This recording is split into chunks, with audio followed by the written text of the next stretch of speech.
You're listening to The Film File right here on No Barriers Radio, the film show for film geeks by film geeks.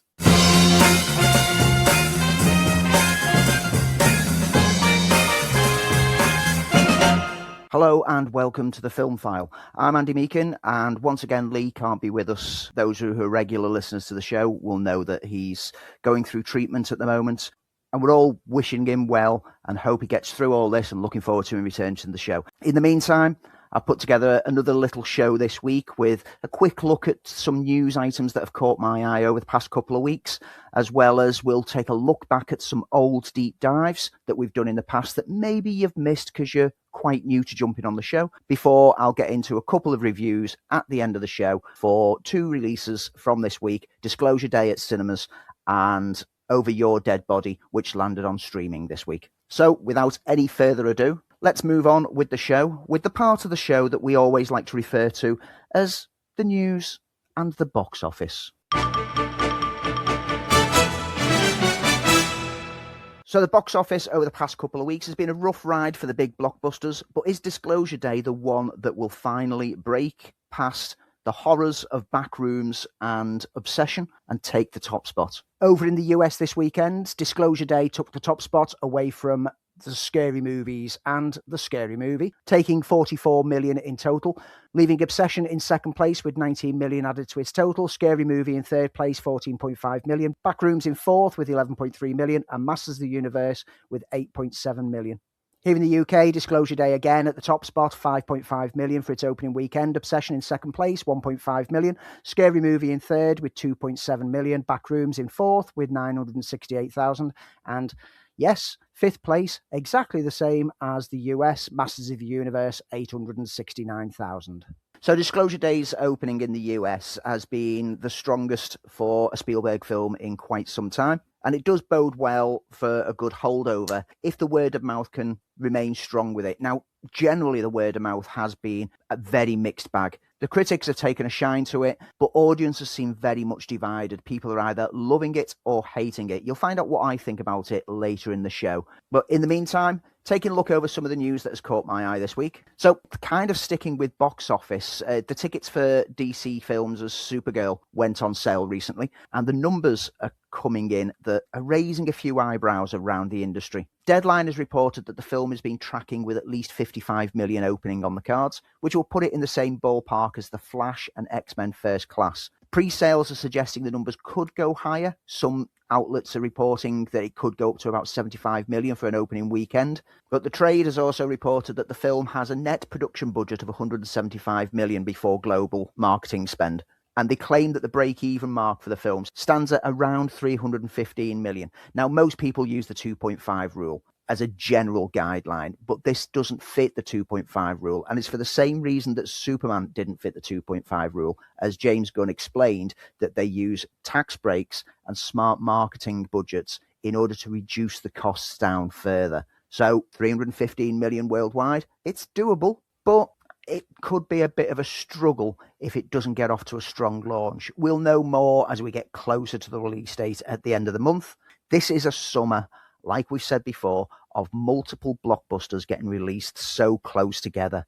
And it's something's got to give. If Disclosure Day does really well this week and Toy Story next week does really well, people might not have the money to spend on a third film the week after. We've already seen it with Masters of the Universe, which is a fun film, a great family adventure, but no one's going to watch it. We've seen it with Mandalorian and Grogu, which, yeah, I wasn't a huge fan, but surely Star Wars should have performed better than that. We're just going to see car crash after car crash at the box office because it's too packed a slate. After last year when there was hardly anything out, we're now at the flip side when there's too many films coming out. So speaking of too many films coming out, let's look ahead to see what kind of films might be going in production. Well, it's no surprise that in the wake of a 118 million global opening weekend for Backrooms a couple of weeks ago, a sequel is already apparently in the works. The film's director, Kane Parsons, is currently looking for a screenwriting collaborator to work on the sequel with. There's been no stars attached or green lights handed out as of yet. Parsons has made it clear on the film's press tour that his desire is to expand the franchise into further features and has said that he's far from done with the IP and a contract is seemingly already in place for more films. Speaking with Variety recently, he said, without a doubt, Backrooms has always been planned to be more of a series that goes outside the confines of this film for people who are into it. I've got a contract and I got a hold at my end, and that means I'm definitely not done with Backrooms. I've got very specific things that I'm working on, things that are in the works right now that I'm eager to be able to talk about, but currently it's still in a secret mystery world.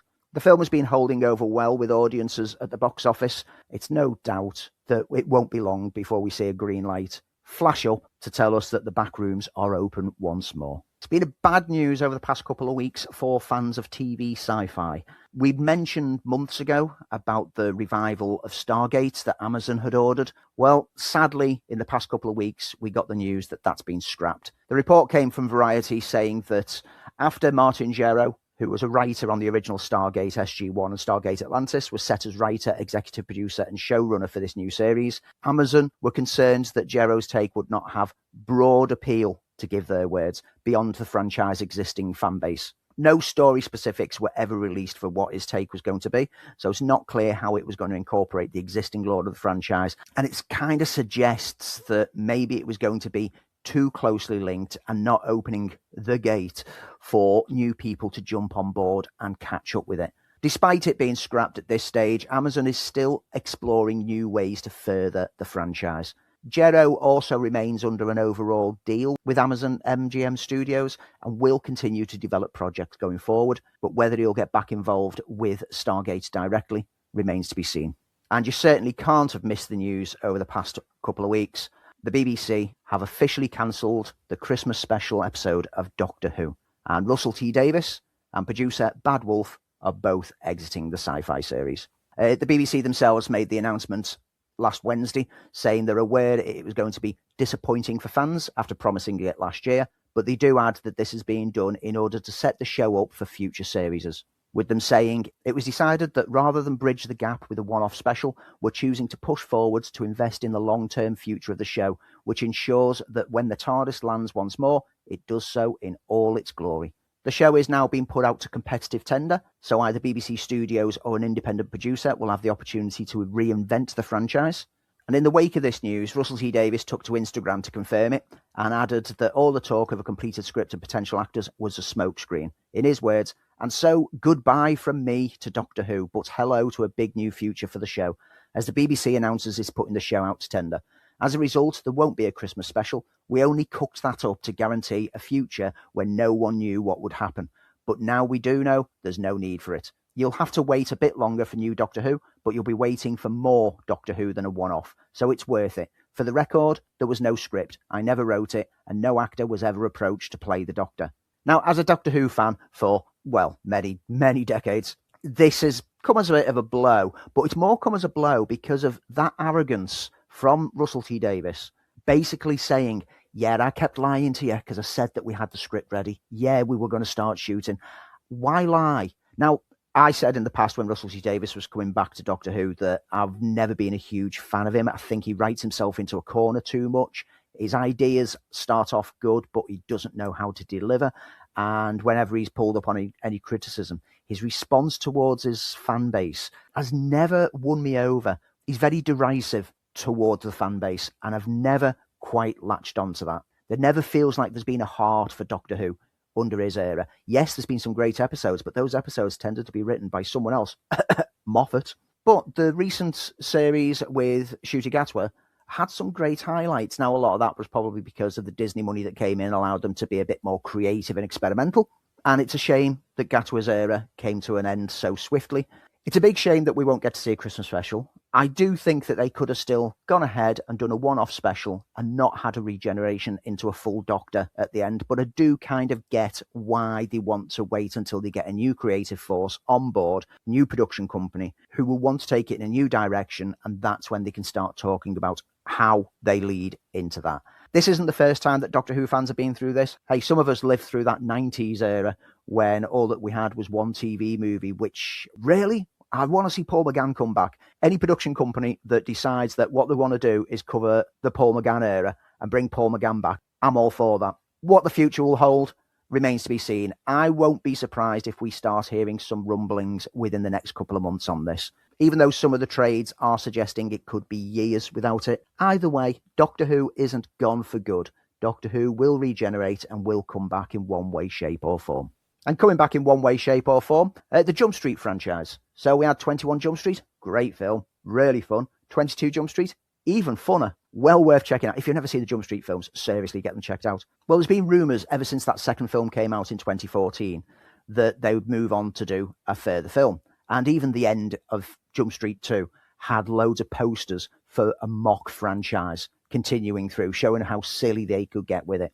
Well, they've announced from Sony Pictures this past week that they are moving forward with 24 Jump Street. Yes, no 23 Jump Street. They're going straight to 24. No one knows why they're skipping straight over to 24. I guess we'll have to wait and see. Jonah Hill, Channing Tatum and Ice Cube are reportedly in talks to return for the film, reprising their roles of Morton, Greg and Captain Dixon. Where they're going to go with this third film, I don't know. And to be honest, I don't care. I just want to see those characters on screen again, having fun in undercover roles.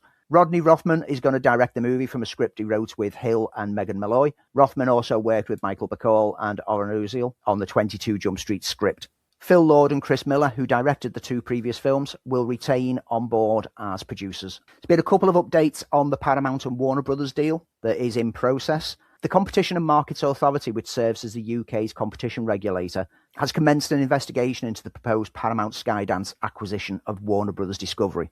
The authority has until August the 7th to announce whether it is going to approve the deal or refer it to a more in-depth probe. If it proceeds into a more in-depth Phase 2 investigation after that date, it could take up to 5 months before they say that this can go through. The concern is that if the $110 billion acquisition deal will lead to a substantial lessening of competition in an industry or region within the United Kingdom. The deal has already been subjected to regulatory scrutiny across North America and Europe, with writers, actors, filmmakers and exhibitor groups all concerned about the impact this could have on the entertainment business and consumers. And in California, New York and other US states, they are already reportedly preparing lawsuits to try to block the deal. The Australian Competition and Consumer Commission, the ACCC, has cleared the deal to proceed from their end, and the US Department of Justice has reportedly cleared the acquisition, which removes one of the biggest regulatory roadblocks to complete the merger. In a statement, the Department of Justice's Antitrust Division says that streaming linear TV and film markets will not be harmed, and the acquisition should increase competition across the media and entertainment ecosystem. Some good news for fans of the Mad Max franchise. Australian filmmaker George Miller has seemingly planned Max's final drive into the sunset. Puck News' Matthew Baloney has reported that Miller, who's now aged 81, was recently in Hollywood meeting with studios about what is essentially an exit plan for the franchise, which will include one final film followed by a TV series and then selling the property off to the highest bidder for further development. Amazon, Universal and Sony Pictures are all said to be interested parties in this, but the most notable factor is that Warner Brothers Pictures, who has been the home for the franchise and distributed all the 5 films to date, is not in the mix. Miller did apparently visit Warner Brothers, but both the film and TV divisions passed on the idea, possibly because Furiosa and Mad Max Saga grossed only $174 million worldwide against a budget of $168 million and was seen as a big money loss for the studio. With some interested parties there, hopefully we'll get to see a couple of last rides for Mad Max under the stewardship of Miller before he hands it over for other people to play with. Transformers fans can get excited as Welcome to Derry and Argyle writer Jason Fuchs has been set to pen a new Transformers script for Paramount and Hasbro. Story specifics are under wraps, but this script is once again one of several Transformers scripts that are in development at the studio. Another one is the Transformers and G.I. Joe crossover film that is being penned by Derek Connolly. But the new film is expected to continue the story after those seen in 2023's Transformers Rise of the Beasts, where Anthony Ramos's character Noah Diaz was offered a job with the G.I. Joe in the film's post-credit scene. Those who are looking forward to the Helldivers film, particularly because of the inclusion of Jason Momoa, unfortunately, 4 months after first being linked to the project, Momoa has exited the adaptation. The reasoning for the departure at this point in time is unknown, but the project is said to still be very much alive, and Sony is currently searching for a new star to take on the lead role. Justin Lin is set to direct this film, and for those who've never played the game, it's set in the 22nd century. The game's story follows some shock troops dispatched to combat various threats to humanity and uphold fascist Super Earth's managed democracy. As I've described it before, it is basically Starship Troopers with a different skin. Especially seems though it includes a lot of battles against alien robots called automatons and giant bugs called terminids. Helldivers is still expected to hit cinemas on November the 10th, 2027. Whether it actually hits that all depends on whether it goes into production by the end of this year. Hugh Jackman's a bit of a busy man. He'll be seen pretty soon in The Death of Robin Hood, coming from A24, but he's also now going to step into the boots of one of the most famous fictional pirates in all of literature. Jackman has signed up to play Long John Silver in a Ridley Scott-directed new film adaptation of the 1883 novel Treasure Island. Scott will direct the film from a script by Emmy-winning adolescence writer Jack Thorne, and he will produce alongside Michael Pruss. For those who've never experienced any version of Treasure Island, and Muppets Treasure Island is right there, why are you not watching that? It's the definitive version of it as far as most people are concerned. Add Muppets to anything, makes it better. The story follows young Jim Hawkins as he finds a map to Captain Flint's long-lost fortune and embarks on a perilous voyage. Aboard a ship, Jim and the crew face mutiny led by the cunning, one-legged cook Long John Silver, but ultimately they outsmart the pirates to claim the gold. It's the definitive work of pirate literature that added in things such as the X marks the spot, the one-legged pirates, and pirates having birds on their shoulders. And it's been adapted to screen many times. Muppets Treasure Island is the best version, but there are so many variations, such as Disney's Treasure Planet, which took it to a sci-fi element, and also Stars' TV series Black Sails, which served as a prequel to the story. I will always be excited for more piratical adventure on the high seas, and Treasure Island is a beloved classic. Couple of little bits of quick news. So Zack Snyder has been set to write and direct a reimagining of John Carpenter's classic Escape from New York, and that's been set up at Studio Canal. Only Murders will return soon, and a huge lineup of British actors are signed up for this 6th season, as the show will locate over to the UK for the back half of the run of episodes. Jennifer Saunders and Simon Ashley will lead a group that includes Sean Teal from Dr. Odyssey, Amar Chandra Patel from Motor City, Rhea Norwood from Heartstopper, Matthew Baird from The Testament of Anne Lee, and Sharon Horgan from Bad Sisters. And they'll join the core trio of returnees Steve Martin, Martin Short, and Selena Gomez, along with recurring guest star Davine Joy Randolph as Detective Donna Williams. And that's the news. You're listening to No Barriers Radio, and you're listening to The Film File, the film show for film geeks by film geeks. And if you're enjoying the show, then check out the Film File podcast, which you can find quite easily by heading over to your favorite podcast platform, searching for The Film File, hitting that subscription button, and leaving a like. More to come on No Barriers Radio, and more to come on The Film File. And you can get in touch with us right here at Film File HQ by simply heading over to social media platforms, search for Film File UK. You can get in touch with us through there. You can email us, podcast@filmfile.uk. Get in touch with us with any thoughts on films, any films that you want us to deep dive at some point, any films that you disagree with our opinions on. Feel free. We're always open to listen to other sides of the story. So, in the absence of a new deep dive, let's take our minds back to the early days of the show for some older deep dives. And I've gone for a sci-fi theme to tie into Disclosure Day. But the sci-fi films that I've chosen from the archive are the Doctor Who and the Daleks movie and the 50s classic Forbidden Planet.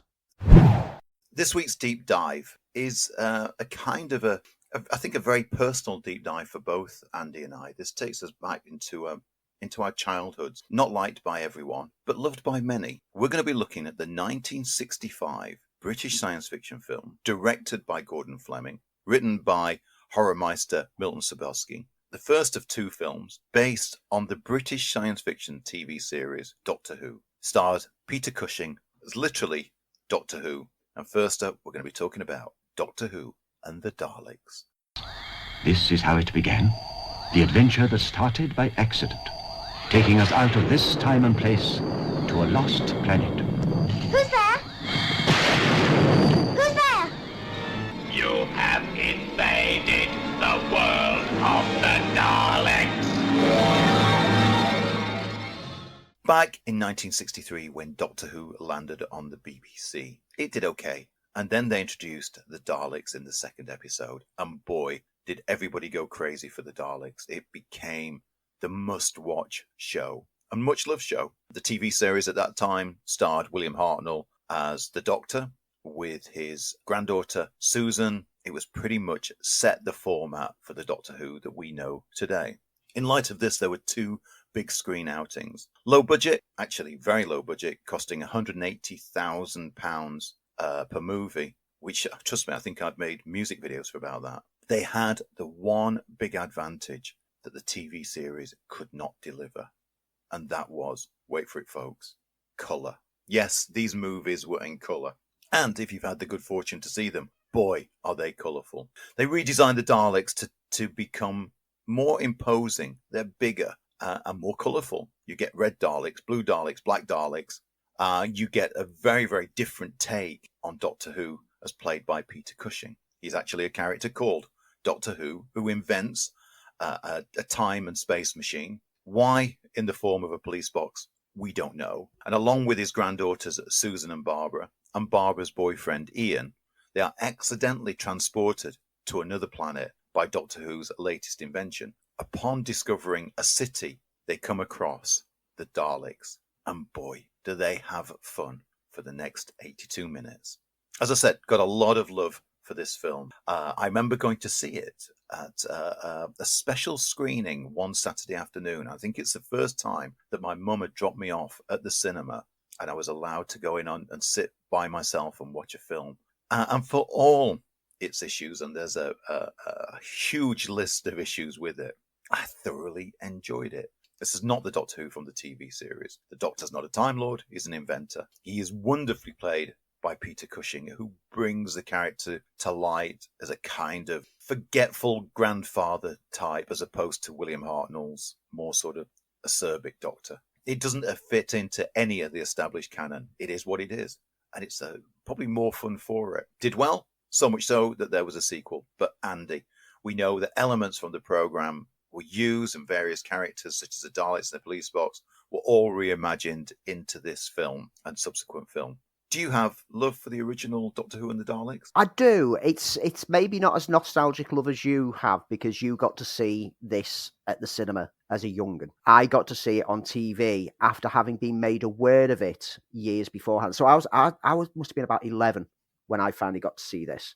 And so it didn't quite strike me, because by that point, Tom Baker was my Doctor, and then Peter Davidson straight after. And so I'd already seen what was now canon and what was now important to the lore of Doctor Who before seeing this movie. And so I remember finding a strange curiosity with it when I first watched it, because it was well, this isn't Doctor Who, but it's kind of, I like the look of it and I like the style of it, and I get what it's doing. And then because we didn't have I forgot to press record and play at the same time on the tape deck when I first watched it. So I had to wait for this to come on TV again years later before I had a chance to explore it. And it must have been about 6 years later. So I was in my late teens when I got a chance to rediscover it. And I kind of embraced it. I recognise it's a flawed film. I recognise it's a bit of a mess. But you can't blame the fact that it's not part of canon and lore for its faults. Yeah. Because when this was made, the canon didn't exist. We were still on the William Hartnell area. There was not any talk about regenerations at that point in time. This could have quite well have just been the new canon. But it took, like you say, it took the second serial. It took the Doctor Who and the Daleks, and it adapted it for a TV format. Now, in adapting it, it's shrunken down. Was Doctor Who and the Daleks 5 or 6 episodes? I think at the time, it was about 6 episodes. Yeah. So it shrunk down the story, and it made a few chops and changes. The character of Barbara was the school teacher in the TV series. She's now one of his granddaughters. And yes, there's no reference to aliens and Gallifrey, etc. But then again, by this point on the TV series, there wasn't mentions of Gallifrey, Time Lords, etc. So it was creating its own lore because there wasn't a lore to establish. I remember just being fascinated by the design of the Daleks. And like I said, I discovered information about this film before I actually got a chance to see it, because I used to get books out on Doctor Who, and I used to read all the novelizations from the library. And there was one that had still images in it from this film and its sequel. And I remember thinking, wow, they're colourful. And the Daleks, like you say, the striking choice of colour schemes for the Daleks make them stand out. And I actually kind of prefer them to the usual subdued, like dull greys and dull oranges and dull bronzes. I prefer bright red, bright blue, black with gold specks, anything that makes it stand out, because there's something chilling about what is effectively a single manned armoured tank that is actually quite bright and cheerful to look at. There's something that really it plays with the whole thing. This looks pretty, but man, it's deadly. And it messes with you. When I watched it in my late teens, like I say, I embraced it. And it's a film and its sequel that I go back to every now and then. I've got them both on Blu-ray. I enjoy revisiting them, but I acknowledge that they're flawed. I agree with everything that you say. I think when I saw them when I was little, I think I was just in awe. I was a huge Doctor Who fan as a tiny boy. And I think it was just great to see. I think my head tried to fill in the gaps. I knew that Susan in the TV series was a teenager in this. She's just a little girl. I think I tried to kind of figure it all out. I do agree with you with the design of the Daleks. I think the big screen version, making them bigger and bulkier, are more imposing, and strange enough, which has gone full circle because Stephen Moffat loved that design and took that design on, and it's now the look of the Daleks in the TV series. But yeah, they were just fun. I mean, it's always great to see Peter Cushing playing a more softer comedic role, and he did it very, very well. It was the staple that used to just hold your breath that they would appear on TV. During Easter holidays, for instance, or Christmas holidays, because back in those days, folks, you just had to wait till a broadcaster put something on. And I remember that when you get the Radio Times and you saw that it was going to happen, it was a stay in and watch kind of thing as I was growing up. In fact, so much so, well, I was a geek, that one particular bank holiday, they put on unannounced Doctor Who Invasion Earth 2150 to fill a gap in the schedule because of bad weather at the cricket or something ridiculous like that. And I was so disappointed because I'd never got a chance to see that one. And I remember writing to the BBC with some friends and going, please, Mr. BBC, could you show this film again? And they didn't. They showed Doctor Who and the Daleks again. So I've got a lot of love for the second one, which is not quite as comedic as the first one. Yeah, the comedy that's forced in to the first one with Roy Castle's character in particular, it kind of makes the film feel tonally all over the place. It doesn't quite sit well with what is effectively, when you look at the story of Doctor Who and the Daleks, a pondering thesis on war at the core of it. And yet you've got pratfalls, and you've got you more or less got slide whistle kind of like gag routines, like woo. It could be in a Carry-On film. It's that kind of like slapstick pratfoolery. But then you get to Daleks Invasion Earth 2150. Let's be clear, it's not called Doctor Who Daleks Invasion Earth 2150. Because the big draw was the Daleks, let's be honest, not Doctor Who. Everybody wanted to see Daleks. They were the pop culture craze at the time. Which is, it's also possibly a response to the fact that Cushing, while filming the second one, was quite unwell. And so they had to rejig the script to reduce his shooting schedule, which is why the focus is on more of his companions than actually on the Doctor in the second one. And at the time, that was unheard of, because on TV, the Doctor was always front and centre. He was always the prime character. But now, in this day and age, I think people could go back and rewatch Invasion Earth 2150 and get more appreciation, because we're used to the companions taking centre stage quite frequently. But the second one, it's a darker tale. It's a post-apocalyptical dystopian future ruled by the Daleks, and instead of having Roy Castle along for the ride, Bernard Cribbins is now PC Tom Campbell, who accidentally stumbles into the police phone box because he thinks it's a police phone box and he wants to get back up on something, and ends up getting thrust into this future alongside the Doctor, where they join a resistance to take down the Dalek intrusion. And it's bigger, it's brighter. The design work of the Dalek ships, marvelous. Yes, you can see the strings attached. Yes, if you want to be picky, you can pull holes on some of the dodgy effects. But look again at the time that this was made and realise the steps it was taking and adapting. Again, this was a serial from the second season of Doctor Who, and again, adapted to the big screen to present dark themes in an open and accessible way. Because it has got a lot of dark themes in this second one. You've got the replication of humans into robotic monsters. You've got the Daleks themselves, which are a dark analogy of war in its entirety and the machinations of war. I think that everyone holds together better. Yes, Bernard Cribbins does a bit of tomfoolery for a couple of scenes, but it doesn't take away from this second film just being a staggering adaptation of a Doctor Who serial to the big screen. It's a lot of fun. It's clearly a 1960s version of the year 2150, right down to the vehicles that they drive. But there's some core elements, true sort of Terry Nation core elements that remain from the series, and that it makes its way into the big screen. Bernard Cribbins doesn't quite. He has one big comedy moment in it with this sort of choreographed scene with the Robo Men. The dining scene. The dining scene, yeah, but it's not quite as comedically played as Roy Castle's version of it. It's a lot of fun, and it would have been interesting had they gone with the third film that they were going to do, which were episodes within the series called The Chase, and it was always intended that they were going to do this next Doctor Who movie, but this one didn't do as well at the box office, if I remember correctly. No, it underperformed at the box office, and unfortunately, it meant that they never footed any money to make that third film, because Amicus, they only paid £500 to the BBC. I know, it's unbelievable, to get the rights to 3 stories. That's unbelievable. But the second one just wasn't as much as a success as the first one. And that's probably one of the reasons why, like you say, the BBC never re-showed it. It was never considered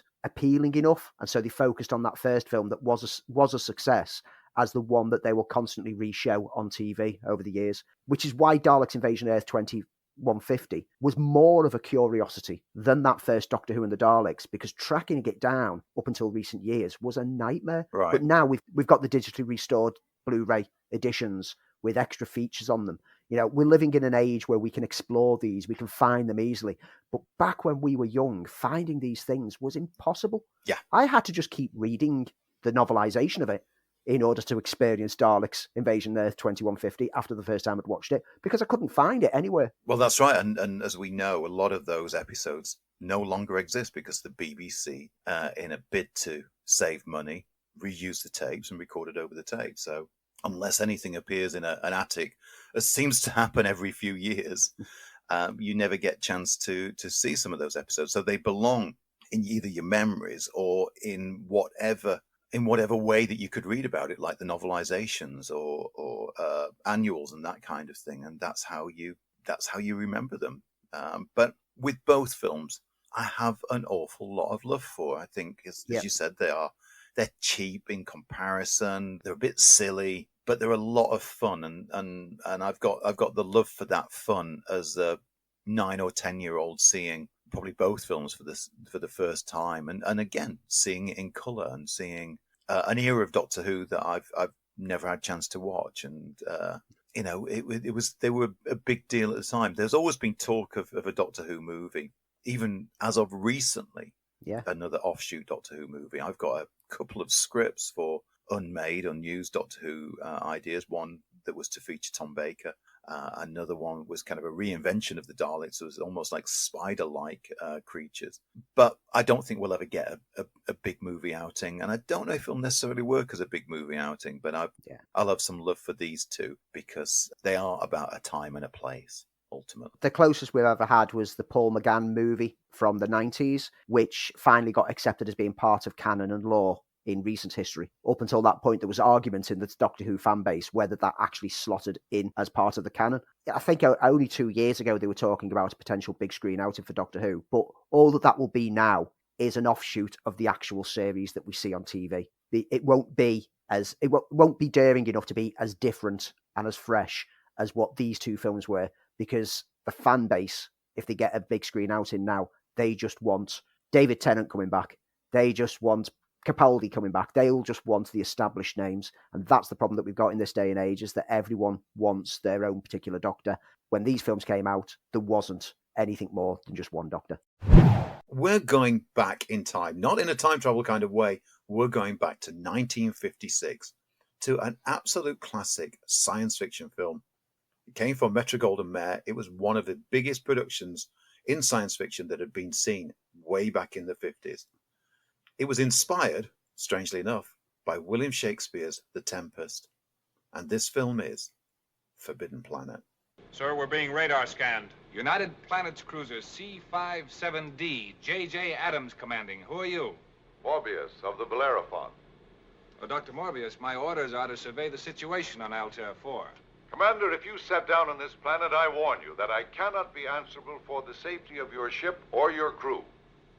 When you reach the Forbidden Planet, you will meet Dr. Morbius, played by Walter Pidgeon. The Doctor is sole owner of this fabulous world. Anne Francis is his alluring daughter, Alta, who has never seen a young man till she meets Commander Adams, played by talented Leslie Nielsen. Come on in. Didn't bring my bathing suit. What's a bathing suit? Oh, murder. You will meet a charming character in The Robot, able to produce, on order, 10 tons of lead or a slinky evening gown. Always at your service. You must be the loveliest, softest thing you've ever made for me. And fit in all the right places. With lots and lots of star sapphires. Star sapphires take a week to crystallize properly. Would diamond or emeralds do? So, see if this sounds familiar. In the 23rd century, the United Planets starship C-57D reaches the distant planet of Altair 4 to determine the fate of an expedition that was sent there 20 years earlier. Dr. Edward Mobius, one of the expedition scientists, warns the relief ship not to land, saying he cannot guarantee their safety. But the commander, John J. Adams, ignores his warning. Upon the planet, the crew meet Dr. Morbius, played by Walter Pidgeon, and the trusty robot known as Robbie. Sound familiar? Sound like a famous television series? Well, you'd be right. More than any other movie, this movie influenced Star Trek. Right down to the fact of it being a militaristic, naval design crew exploring the universe, the fact that they go to a different planet, and the fact that it just feels in so many ways the precursor to Star Trek. Directed by Fred M. Wilcox, as I said, starred Walter Pidgeon, Anne Francis, and Leslie Nielsen. Yes, Leslie Nielsen, before he went down the comedy route, was a leading man, and he plays John J. Adams, the commander of this particular space mission. If you've not had chance to see Forbidden Planet, you would be surprised because it still holds up really, really well. The effects, from what I remember, were done by Disney at the time, and there was an animated creature in it that does have a particular feel of being a Disney character. It's gloriously colourful. It's one of those rare science fiction films from the 50s that's not just set in outer space, but is not silly and deals with a proper science fiction element, the idea of a monster created from the id.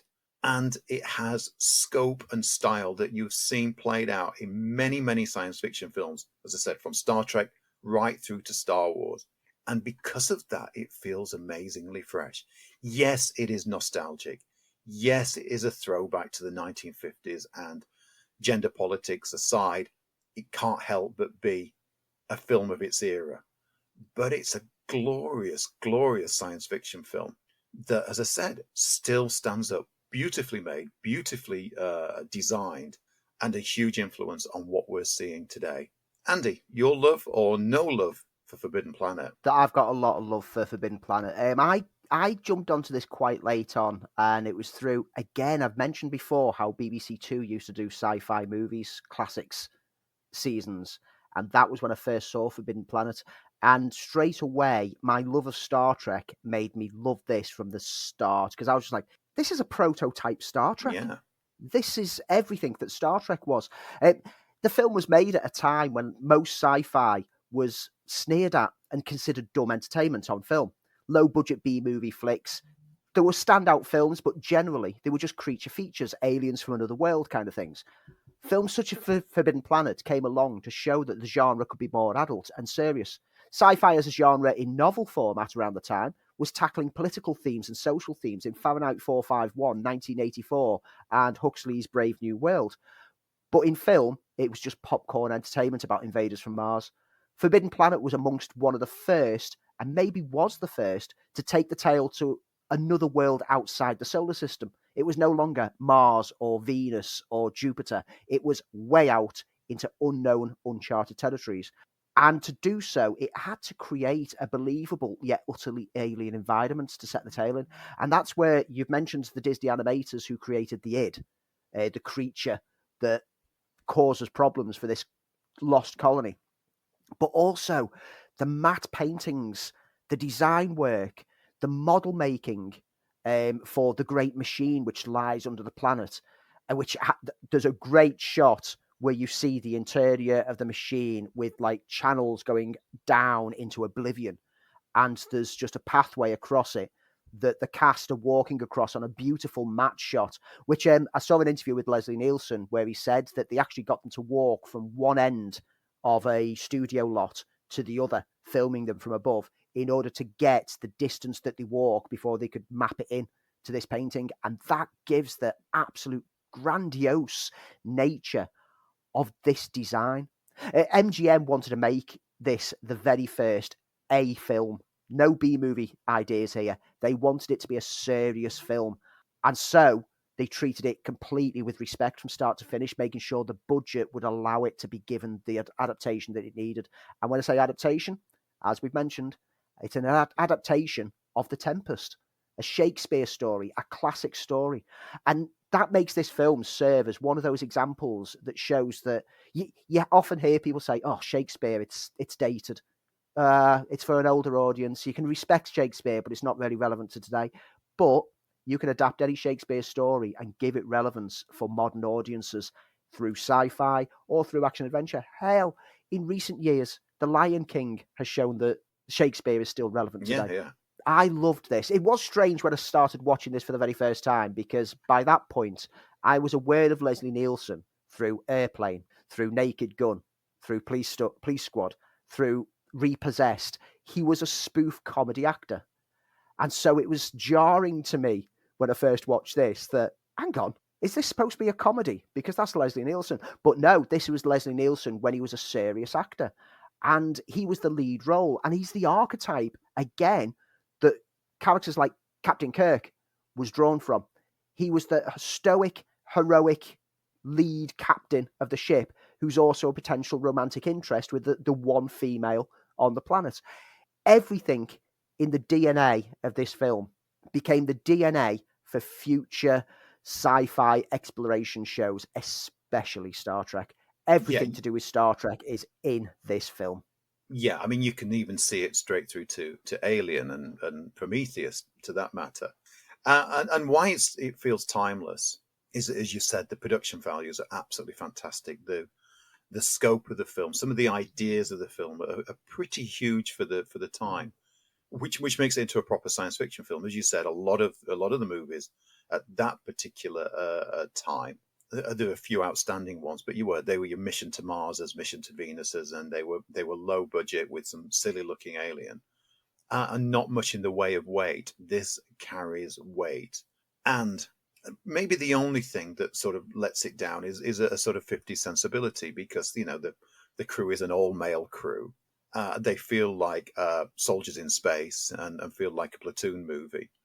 But in the same way that Star Trek, to a degree, felt like a naval movie. Horatio Hornblower is often cited as being a Star Trek influence. But it deals with some incredibly clever and ingenious science fiction concepts, and that's what gives it its longevity, as well as it looks absolutely fantastic. And to say that it comes from the 1950s, you can watch this and it still feels a sense of relevance to it, despite some of the more obvious nods to the 50s, the spaceship looking like a flying saucer, for instance. But it is an absolutely incredible and beautifully designed film, and holds up very well. So much so that it's been talked about many, many times to be remade. And we talked about earlier, J. Michael Straczynski had an original idea to do the film as a trilogy, starting with what happened to the Lost Crew in the first movie, which I've read the script for, was very good. The second film would be Forbidden Planet, and then the third film would have been a sequel to it. That never happened. There's been mentions that James Cameron was going to do a remake. It's an ideal film to be remade with a modern eye and do something fresh with it, and still have all the elements that worked in it, but bringing it with a modern sensibility. One of the most iconic characters in the film, the one that everyone always remembers, is the character, and it is a character, of Robbie the Robot. Yeah. At a time where sci-fi movies, basically to make a robot, they just slapped some boxes together and had a man stumbling about in a suit and acting ridiculous. They created what was felt like a real character. They thought of everything. Inside the glass head, you can see gyroscopes, which are all to make sure that the robot keeps its balance. Everything was thought through to make it look at it and just go, oh, it's not just a silly character. There's structure and there's believability behind this. Asimov's 3 laws were implemented to make sure that he had that retained robotic personality. And he went on to inspire robots in entertainment for decades to come. You can draw parallels to robots within the Star Wars universe to this, but also the robot from Lost in Space was hugely inspired by Robbie the Robot.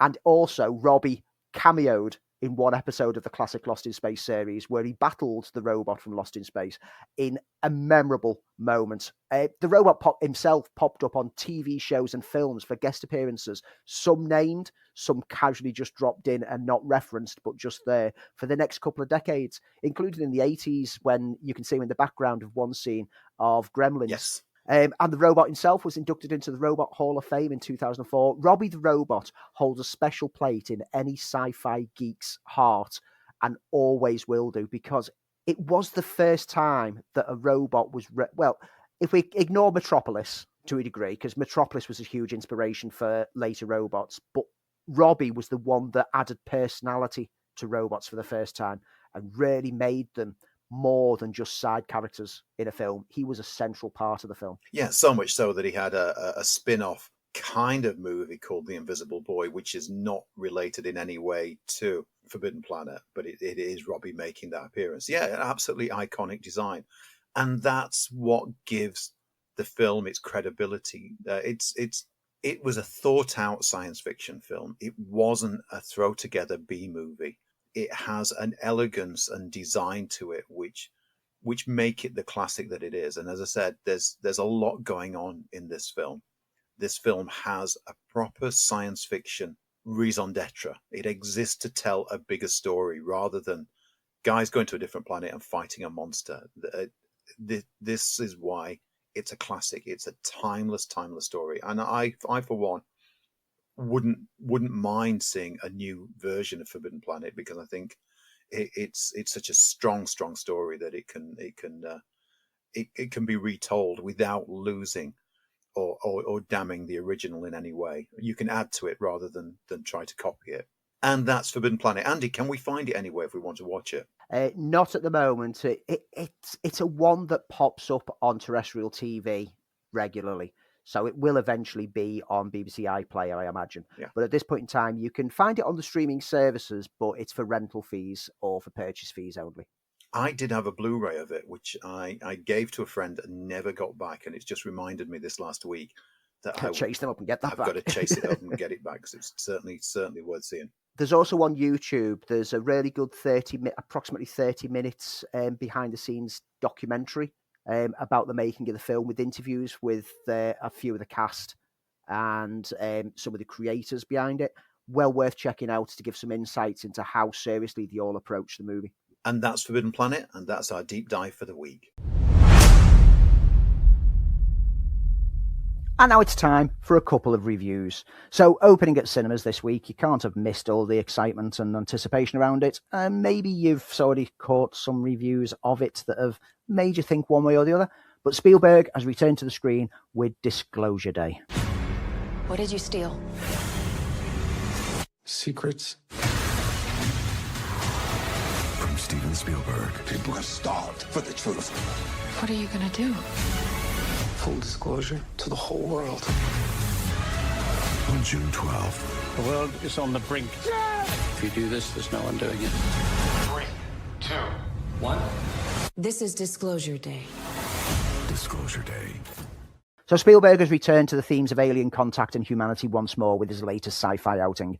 And to say we were hotly anticipating this film would be an understatement. Penned by David Cope, the story is set in present-day world on the brink of a World War III breaking out, where some detailed files about alien contact since the famous Roswell incident are stolen by a cybersecurity expert called Daniel, played by Josh O'Connor, sparking off a chain of events that may lead to the truth of conspiracies over the year finally coming to light.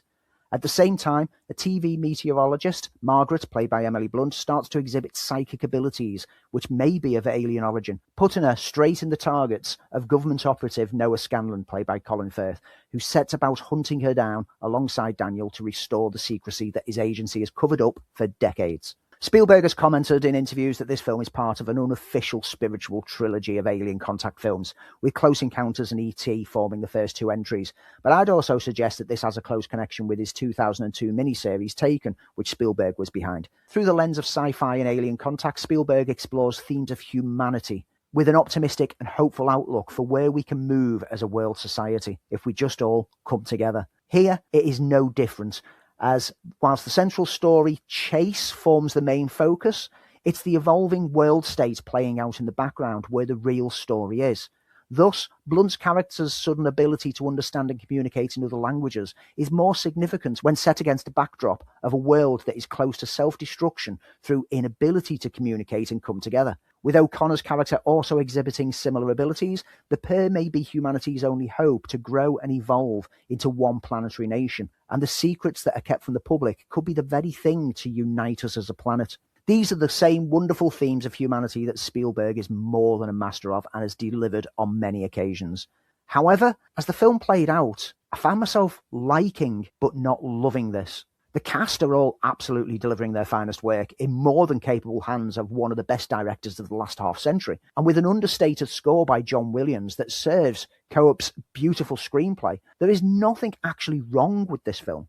Yet, it still felt like it was lacking something, even though it has intense drama, thrilling peril, and enchanting reveals. And on reflection, in the days since watching it, I've come to the conclusion that what it actually lacked was what I had erroneously built up in my head as what I expected it to be. Meaning that because it wasn't the film I'd made up in my head before I went in, I kind of damaged my own expectations too much through no fault of the film itself. The more that I sit on this, the more that the themes play around in my head, and it's leading me more and more to looking forward to revisiting the film at a later date when I may find that it connects with me a lot more as I allow it to be the film that it actually is. There was a lot of secrecy around the release of this film, with reports that the third act will remain under wraps to avoid spoiling anything, and so I won't delve into any story matters. Suffice to say that the first two acts are very slow burn drama, before Act 3 thunders to a cracking finale of tension and thrill. Structurally, it's very similar to Close Encounters, which followed a similar vein of slow discovery before final thrill, and whilst Disclosure Day doesn't come anywhere close to that film for sheer impact, it still resonates with that touch of Spielberg magic that he's brought to so many films over the years. Disclosure Day may not be the best Spielberg has given us, but even on a bad day, Spielberg still brings more than many other creatives can manage. This is liked but not loved. It's a film that could never reach the heights of expectation, but may become something stronger through future visits. And the next film that I'm going to talk about landed on Amazon Prime this week in the UK, and it's the black comedy Over Your Dead Body. Wakey, wakey. What's going on? Curious about these. You were gonna cut me up. You can't even touch raw meat. All you do is criticize me! You are possessed!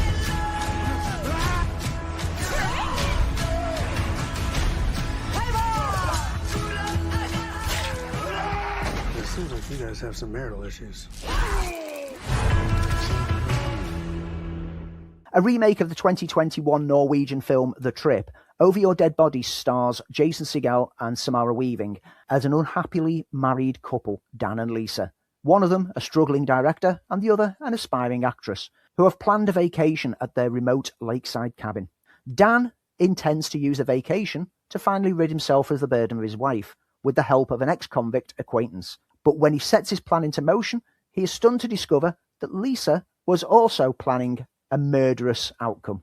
As things start to escalate, the couple are then further surprised by the sudden appearance of three fugitives, Pete, Todd and Allegra, Timothy Oliphant, Keith Jardine and Juliette Lewis. who threaten to kill the couple unless they give them a wealth of money. Cue a bloody and brutal battle for survival as the unhappy couple must put aside their differences to fight back, all the while looking for maybe an opportunity to save themselves at the expense of their partner. Directed by Jorma Taccone, who gave us MacGruber and Popstar, Over Your Dead Body is packed with dark humour and brutal slapstick, all handled in a bloody and sometimes squirmingly gruesome manner. The film doesn't waste any time with the setup, it moves swiftly to the chaotic events playing out in the remote location, and the cast are an absolute joy in their roles, each character actually being a pretty nasty, unlikable person. Even the two main protagonists, who, lest we forget, were so unhappy in their marriage that they planned to kill each other. But over the course of the film, as the pair are pitted against others who are certainly much worse examples of humanity, we get to find something to latch onto and hope they get through it all. Jason Segel and Samara Weaving have a wonderfully broken chemistry that serves the film perfectly, and each play into the type of persona that we've seen them deliver previously on screen. Weaving in particular is ideal casting in this black comedy horror output, and fans of her particular style of scream will be more than happy here. In the trio of fugitives, Oliphant certainly stands out and provides a villain character that you love to hate. Lewis and Jardine are let down a little with rather basic template characters that feel somewhat underdeveloped, but the core three cast more than make up for these shortcomings. It blends fun twists and moments of bloody tension into one solid package. Over Your Dead Body doesn't really step outside the arena of anything we've already seen, but as a slice of satisfyingly dark entertainment, it more than delivers to make it worth a watch. So that's what's new out at the moment, but what have we got to look forward to? Well, at cinemas this coming week, Toy Story 5 finally lands. Do we need another Toy Story film? No. Will I watch it? Yes. Will I enjoy it? Very much likely. Also, animated feature Lesbian Space Princess lands at some cinemas across the UK, and Nino also appears on limited release. Now TV and Sky this week, Black Phone 2 lands. Not as good as the first. Caroline also lands on there this weekend, and Lifehack. Over on Netflix, two gems to check out. First of all, Wonka. It's an absolute gem of a film. And secondly, After Sun. If you've still not seen After Sun, genuinely get this checked out, but prepare to be weeping at the end. And also, season 1 of I Will Find You, which is a Harlan Coben thriller with Sam Worthington, Britt Lower, and Milo Ventimiglia. And that's about it for this week. Thank you for listening. We'll be back soon with another show. But this is always the point in the show where we talk about neat things. And I've just got one neat thing that I want to bring to your attention this week. And yes, we're focusing our eyes back over at Apple TV. We are not sponsored by Apple TV. They just keep delivering great product. And we were looking forward to this. And it's the new TV series adaptation of Cape Fear, based on the book The Executioners by John D. MacDonald, and previously adapted to film twice, back in 1962 and 1991. We covered them in a deep dive not too long ago. This version of it has been brought to Apple TV from executive producers Martin Scorsese and Steven Spielberg, and it retells the familiar story of Max Cady, the vicious and unreformed ex-convict released from prison who sets about taking revenge on Tom and Anna Bowden, a married couple who represented him 17 years earlier in court, using his knowledge of the law to evade punishment. Now, it's only a few episodes into it so far, but boy, this is good. Patrick Wilson and Amy Adams as the two lawyers are really strong cast for the married couple, who may have some marriage problems going on in the background. But it's in Javier Bardem as Max Cady, which is clearly more inspired by the De Niro take on it, but given his own menacing slant. And it's the way that it's underplaying how Max Cady is in such a way, particularly early on in the series, that is making you wonder whether or not he is actually the bad guy. This is slow burner, it is tension-filled, and it is packed with wonderful performances that entice you. 3 episodes in, and I'm not sure whether I'm supposed to actually side with Max Cady, or, knowing how this story usually turns out, I should be already looking for what he's actually up to in the background, and what the hints are suggesting. Regardless, this is once more a piece of quality output from Apple TV, who just keep delivering over and over again when it comes to series. If you've still not jumped on and subscribed to Apple TV, get one of the 7-day free trials and jump into a few first episodes of some shows, but definitely make sure one of them is Cape Fear. And that's it for the show this week. We'll be back soon. If you want to get in touch for any reason, you know what to do. Find us on social media, Filmfile UK. We're on most social medias, and contact us through there. Or email us, podcast@filmfile.uk. Stay safe, people. Hope you have a great week. And as always, watch more films.